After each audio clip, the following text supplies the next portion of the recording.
church service, but I don't feel up to it.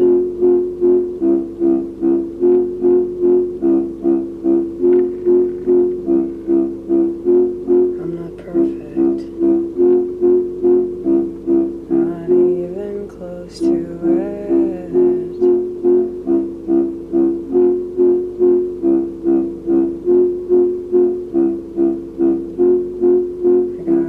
Dressed up for nothing again.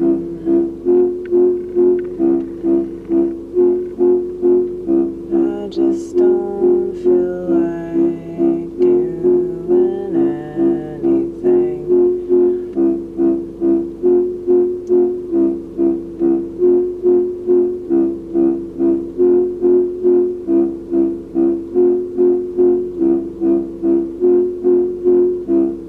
Times like these, I really should be there, but I don't feel motivated to leave my house. But I can sit in my car and talk this out. Hopefully. Probably not. We probably won't get anywhere. But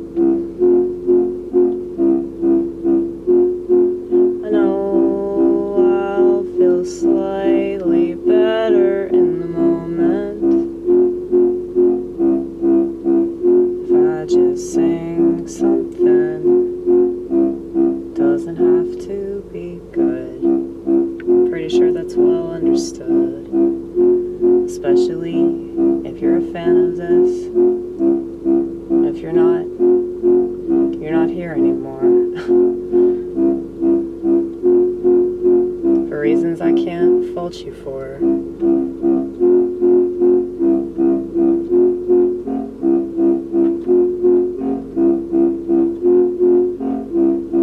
Do what you want. Don't do what you don't want. I don't force myself to do things. Well, sometimes I do, sometimes I don't. Like, I force myself to socialize, but I don't force myself to go to every single church service because God doesn't care.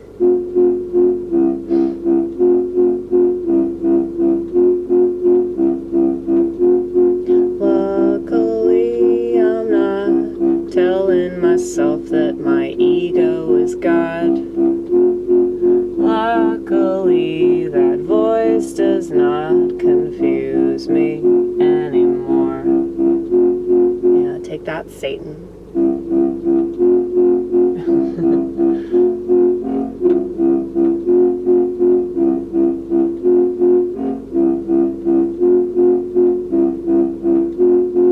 We have this church service tomorrow morning.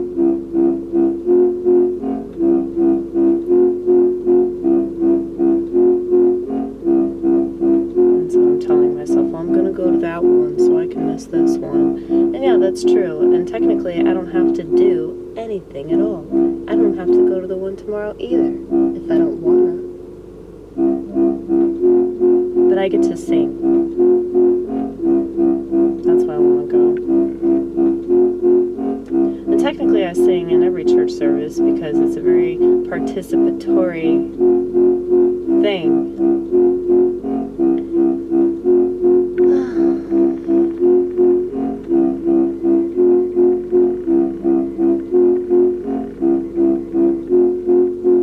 The way that I am, if I don't do something immediately, I won't do it, you know? Like, if I get off work and I don't go somewhere that I say I want to go to, like comedy or a church service or maybe an AA meeting, like, if I don't have an obligation to be there, I probably won't go. Especially if I, like, stop at home to do anything, like, it's over. I'm just gonna stay at home.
guys, there's this friend of mine that used to go to my church that's in a lot of fucking trouble.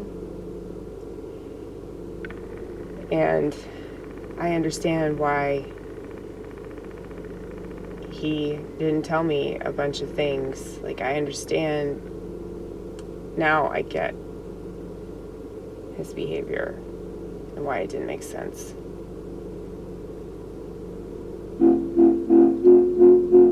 And I'm probably never going to see him again. For good reason. Because people like him shouldn't be out on the streets.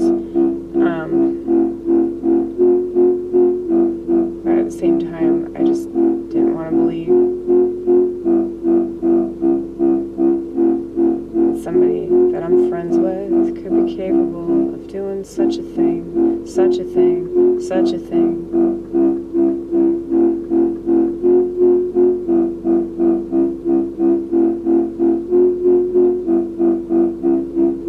He's wanted in the state of Texas for child molestation.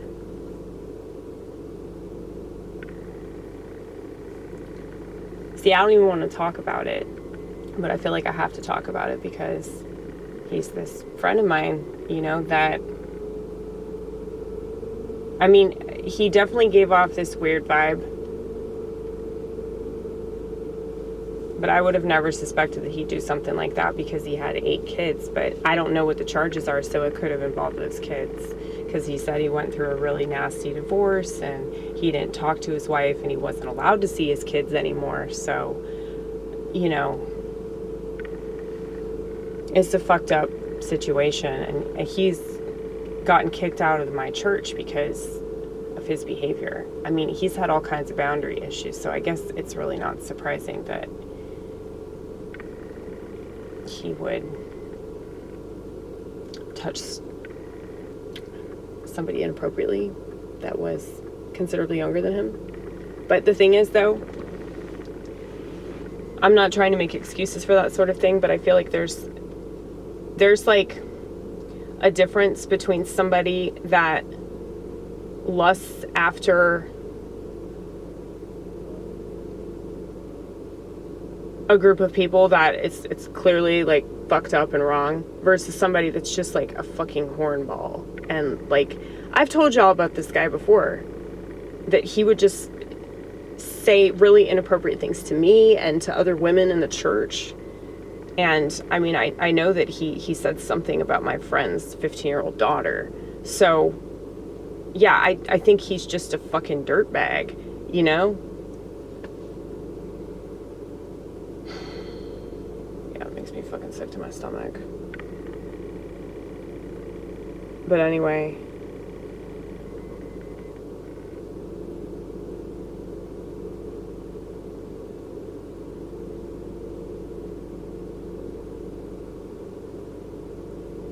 if he had told me the truth, I would have told him to turn himself in, because that's the right thing to do.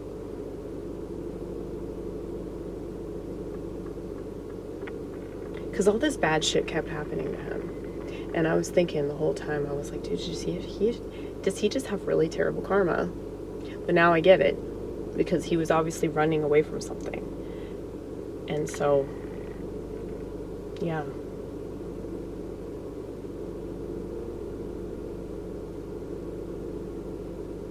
Because he was the type that would always, like, insert himself in conversations. And try to help people by giving unsolicited advice. And I have made a note to myself, just to let you know. I've made a note to myself, and this piece of advice might help you guys as well. If you're a fan of this channel, I'm assuming you're not a conspiratorial nut job, okay? So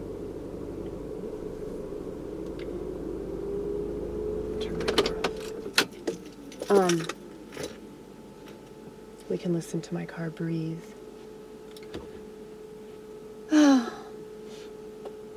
Yeah, so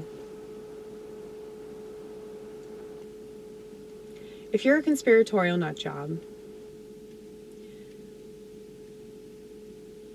everything has been really crazy since Trump got selected the first time around back in 2016.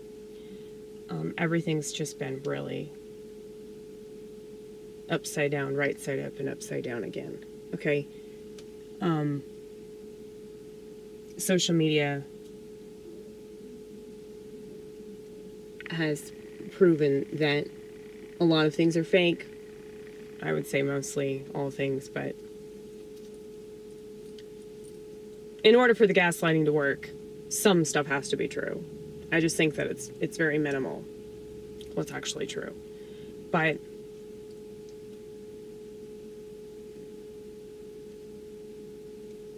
because there is such a dire shortage of people out there that seem like they're kind of logical in the sense that they don't want to be experimented on, they don't just believe everything that they read or they hear just because an expert says it, just because a doctor says it, just because a teacher says it, it doesn't make it correct.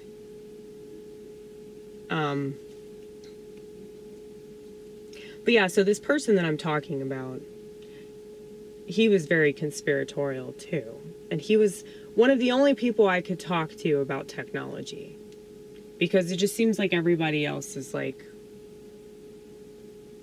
just totally on board with their demise. But yeah, it's like he knew all about like the 5G and just how bad that stuff is. So that's why I warmed up to him. And he was one of the first people I met in the church. I was introduced to him by some other conspiratorial nut job in the church. So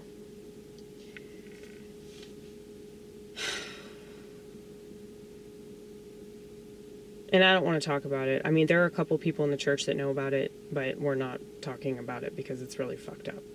And I think that it would be a lot worse if other people found out about it.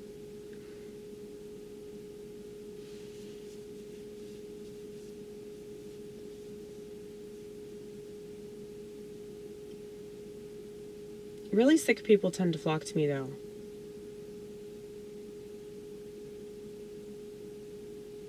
I just didn't think he was sick in that specific way, because that's really, really fucked up.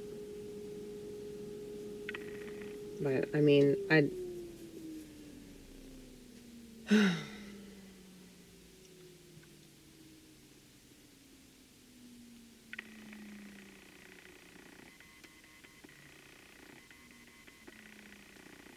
but he's just stupid, though, man. Stupid, stupid, stupid. Like, I think his frontal lobe is really fucked up. Because he had no impulse control whatsoever.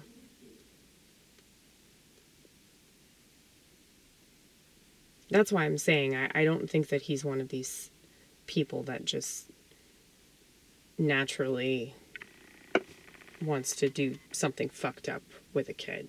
I didn't get that vibe from him, but I definitely got this dirty, you know, I'll fuck anything that moves kind of vibe. And so, yeah, it's just really disturbing information. And what's crazy is, like, he texted me that day that he got arrested.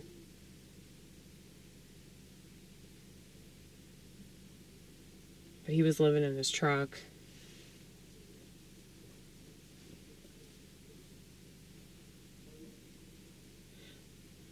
But yeah, it's like he couldn't ever, like, stay in a place or he didn't have a steady place to live. He didn't have a steady job.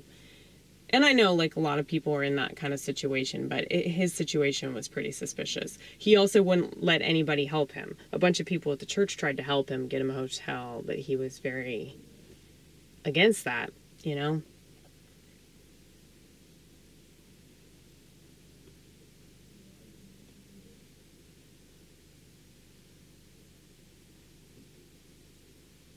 And then the bishop ordered him to stay away from the church because he had made so many people uncomfortable. And our church had bought this property where hopefully we're going to build an actual Orthodox church and not just be in this little warehouse. But he was living on that property and apparently taking a dump and smoking pot and yeah, I've talked about him several times, how he would just cross boundaries, and I had to cut him out for a little while. But yeah, I would randomly talk to him on the phone.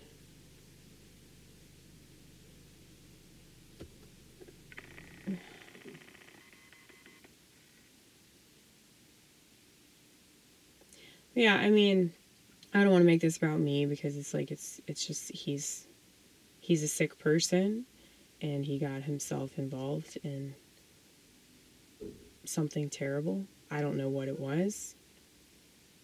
I'm assuming that if I asked him about it, he would have lied about it, just like he lied about a lot of other stuff. Because I noticed that he would just tell me the same stories over and over again, like positive stories about like, oh, he was allowed on the Mount of Olives and he ate lunch at the Mount of Olives, or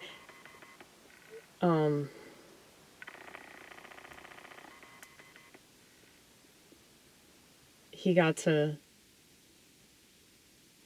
see a bison and like take a picture of it or some shit. Like he would tell me these stories over and over and over again.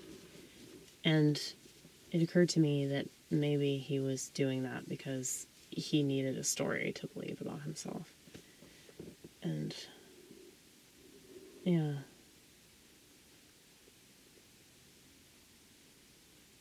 I mean, I guess we're all doing that in a way.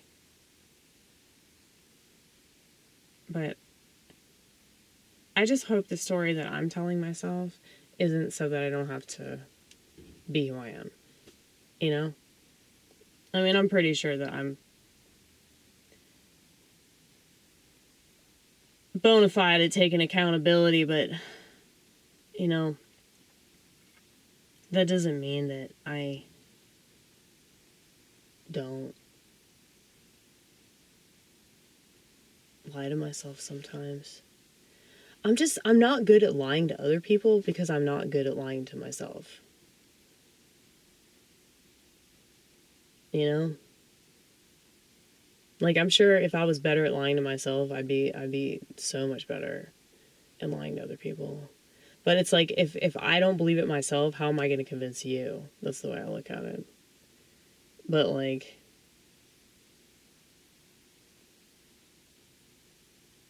I don't know why people like that are, like, attracted to my energy, though. Is it because I'm an empath and they think, like, oh, well, I'll forgive them for their sins? They think that, not like I'm Jesus or anything, but I feel like I'm a representative of the Christian faith. So I can understand, like, why people would flock to me if they've got something on their chest that they want to get off. But, you know, I mean, he would never tell me anything like that.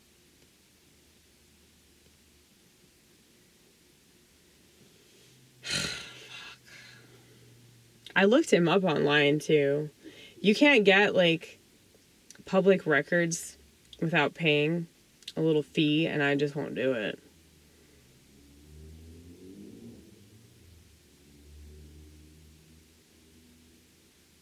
But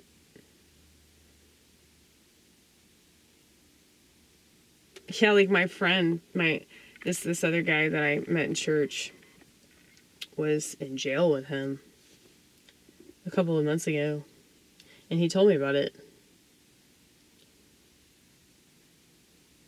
And he was like, yeah, he was in jail for a DUI. And I was like, that's weird because he hardly ever drinks. And he was like, yeah, it's especially weird because his blood alcohol wasn't even the legal limit.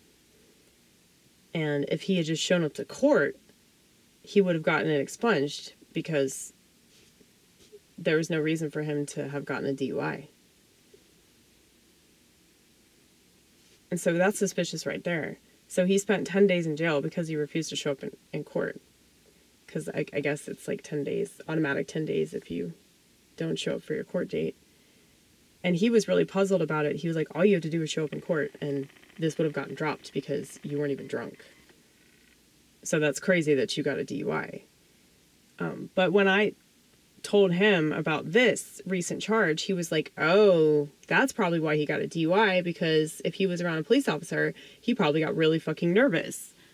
And so he probably started acting weird, and the cop might have thought that he was on something.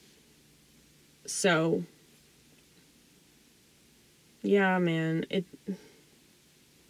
just all these pieces are suddenly coming together, and it's really, really, really fucked up.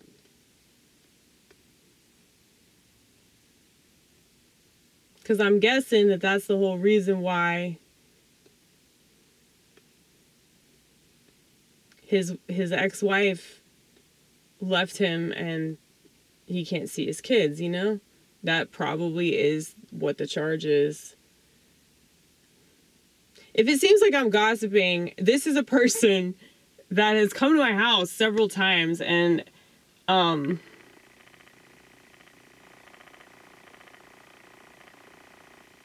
he's helped me with different stuff. Like, he's helped me with my car. He drove me to get my driver's license renewed. Like, he's done a lot of stuff for me. But I'm realizing that, oh, maybe that's why he did all that, because he was trying to, like, make the bad karma go away, because he was obviously running away from something really bad that he did. And I mean, obviously, like, he knew that he was wrong, or he wouldn't have fucking dipped. He would have, like, faced the charges like a fucking man and accepted the consequences of his actions. But instead he ran away. And now, like, I mean, he'll probably be in prison for the rest of his life. He'll die in prison.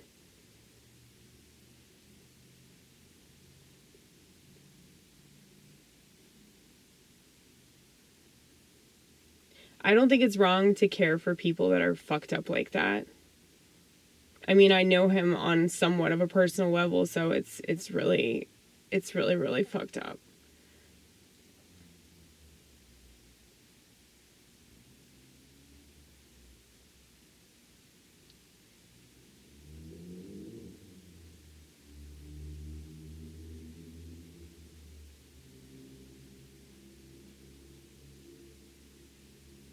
But you know, like, people like that, it's like you could tell that they know that there's something wrong with them, but they'll never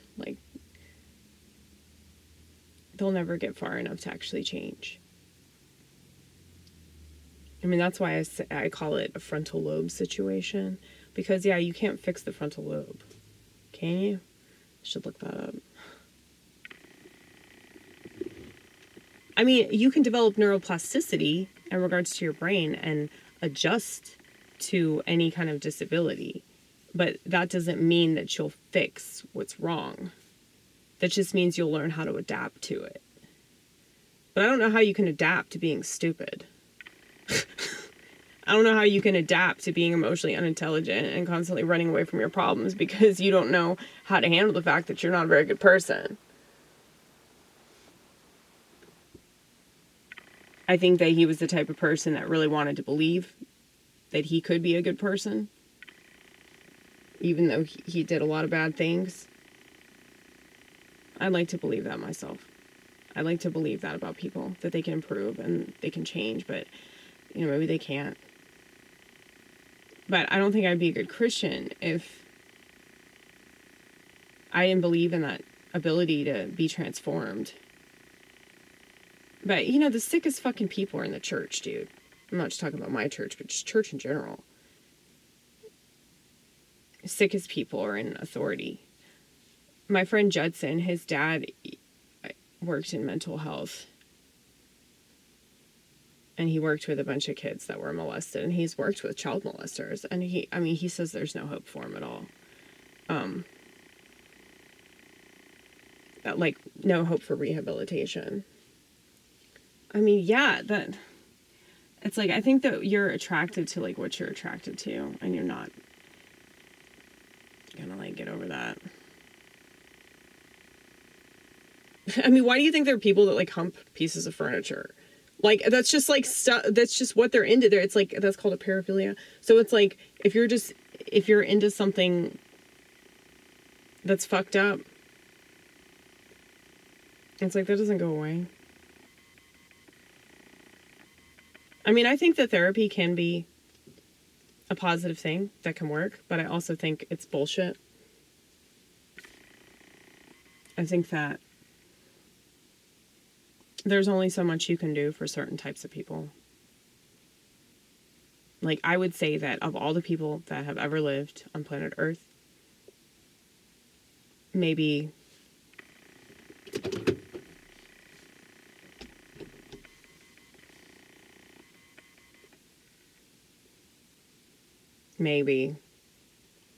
like 15% of them can be saved. Like, think about all the people that are like really obese. There's such a small percentage of them that will actually do something about it, that will like fast, or they'll start exercising, or they'll diet, or whatever. Because most of them just aren't motivated to do it, or they're not gonna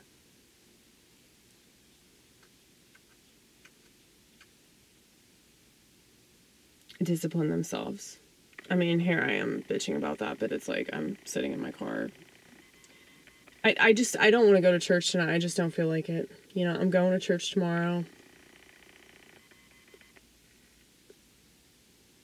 I'll probably be in church Saturday and Sunday too. So, you know, it's not like I'm not going to go. But yeah, it's just like,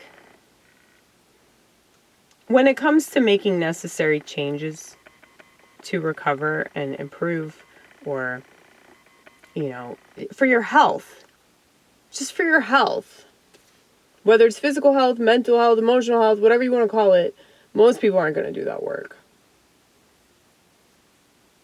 Because it just takes too much effort, really.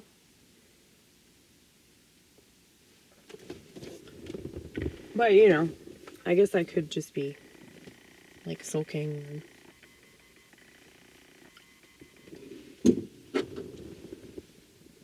looking at pictures on Instagram, you know. But instead I'm talking to you about it, Vortex. This is therapeutic, isn't it? And I'm also playing music. So, yeah, I needed to talk about this, though. Because I've just been thinking about it pretty incessantly since I was told. I hope that he